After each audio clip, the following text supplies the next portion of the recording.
पूर्ण जगात जेवढे धर्म झाले आहेत, पूर्ण जगात आणि पूर्ण इतिहासात, मला सांगा, त्यापैकी कोणी महिलेला सशक्त दाखवलं किंवा तिनं सशक्त व्हावं असं वाटलं किंवा तिला स्वतंत्र पाहिलं? तुम्ही स्वतंत्र कसं होणार? आपले नियम, कायदे, आपल्या पद्धती, आपल्या परंपरा, आपला इतिहास, आपली सगळी मॅथॉलॉजी एका पुरुषप्रधान समाजाद्वारे लिहिली गेली होती.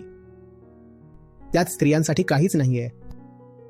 पण तुम्ही म्हणता की मी MBA केलंय, तरीही मी अजूनही तेच सगळं करते जे माझी आई करायची.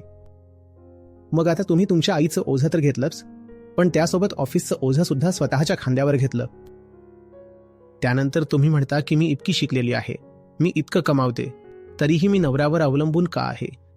कारण तुम्ही मनात एक स्त्रीत्व घेऊन बसला आहात जे पारंपरिक आहे, ऐतिहासिक आहे, शारीरिक कमी आणि जुन्या विचारांचं जास्त आहे.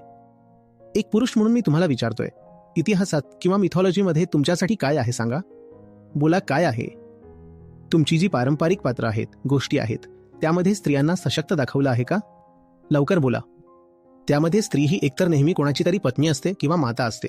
तुम्हाला जेव्हा आदर दाखवायचा असतो तेव्हा तुम्ही माता माता माता असं म्हणता. मग ही जी ऑफिसला जाणारी स्त्री असते ती सुद्धा पटकन माताच बनून जाते. मग म्हणते की अरे माझं करिअर वाया गेलं.